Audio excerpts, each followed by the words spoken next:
Hi, I'm Walt Cadle, owner of Wickenburg Pump and Supply here in Wickenburg, and we're over here at what is the old Wickenburg mill site where the gold processed over there at Vulture Mine would be brought into town and brought to this mill site, which is long gone now, but, and be processed here and then move on. So this is where it all took place in years past.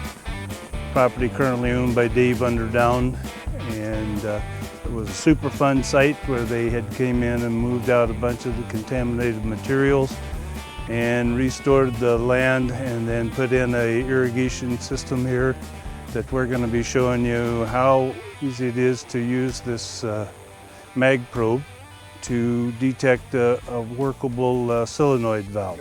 So here we have 7 irrigation valves, all controlled by a little solenoid here that opens and closes the valves in conjunction with this timer up here. You set up your zones.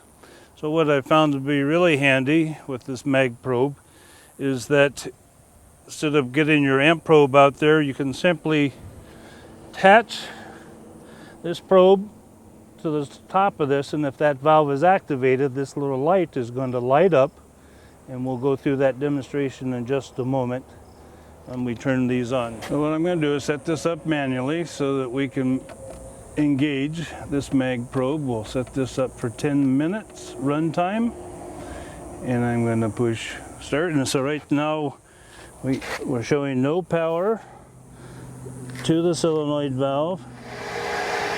So now we've got this solenoid valve engaged. Water's running through the sprinkler, and you simply hold that to the solenoid, and you can see it illuminates the light at the end of the probe and lets us know that one's in operation.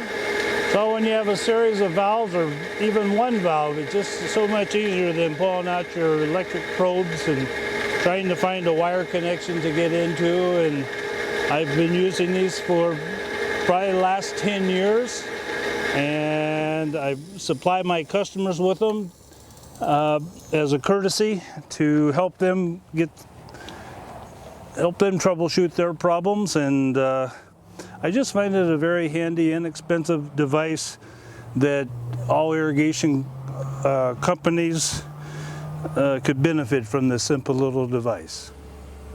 So typically what you would have to use is an amp probe or a voltage meter, and then you got to get into these little tight wire fittings and try to get your probes in there. Most of them have waterproofing grease and things of that nature in there, and so it's not always very easy to access those wire connections. This probe makes it very simple in that you can simply hold it right to the solenoid valve, and then as it comes into play, it opens right up. It tells you that it's operable or not, and very simple. So typically if the light does not come on, that's an indicator that if we know that we have got good voltage and current going from the controller, that we have a bad solenoid. And that's a simple little replacement. They're typically 24 volts or 115 volts, most likely 24 volts. If we've got voltage there, then we can go to the valve, and again, it simply gives you a quick answer as to whether that's operable or not. So what happens here is if we confirm that we've got voltage coming from our controller going over to the valve, then we have to assume either we got a bad wire connection, so next you'll check that. But most likely it's typically always going to be a bad solenoid coil that this probe helps indicate the problem. These valves are mechanically sound. It counts on this little coil being able to pull magnetically when it engages, pull that pin out, open that valve, let water flow through, and then of course when the timer shuts off, it closes it back off. So so once we can confirm that we've got voltage to the point where the wires all come in and make a connection, again, there are typically some pretty buried wire leads in here that we don't really want to break because they are waterproof, And so this gets us here, but then if we have to confirm it, then we can simply put a voltage meter on, break the connection, put the voltage meter on, concur that we got voltage to this point, to the solenoid. I found that it's the coils that fail.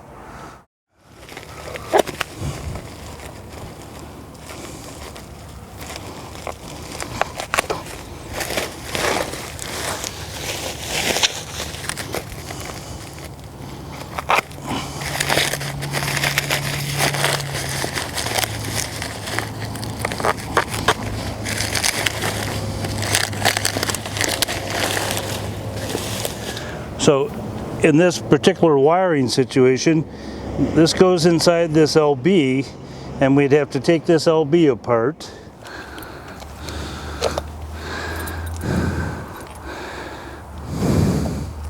Now they are wire nutted. So here's an example of the wire nuts. And again, you have to get access to these. Many of these valve boxes and things are in a valve box in the ground. But you can see trying to get a probe inside of here and into there is a little tight. But in the event that the solenoid did not illuminate when we know it should be engaged, we would have to break these loose at that point just to verify we had voltage to this point. And then once we verified voltage was to this point, then we would again go back and assume that it is the solenoid valve. As I said, many of the valve boxes are in the earth, and between the rodents and the lizards and the various bugs, beetles that live in those valve boxes, you normally have to unearth and all of that area, then break that seal to get into a wire connection. Again, making it much easier to simply take the mag probe and sticking it onto the solenoid to determine whether it's engaged or not. I just want this to blow on you. So this makes it easy because it's hard to hide this magnetic field. So let's see, I put my rubber boot on here. And I'm glad you told me this because I didn't really quite realize that. Okay. And I'm afraid I don't want this to blow off again. Okay, here we go.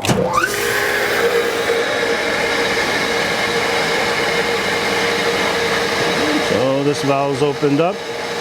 Our light has come on, opened up the solenoid valve, and we're pumping water out to the sprinklers in the field. Okay, so we've just re-engaged the irrigation sprinklers going into valve number 1. This valve is off at this time. We're going to turn it on.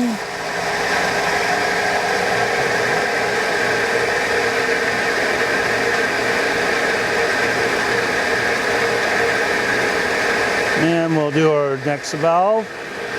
Again, this valve is turned off at this point in time. Take a little timer. Engage the valve. And this valve opens up, sending water to the sprinklers.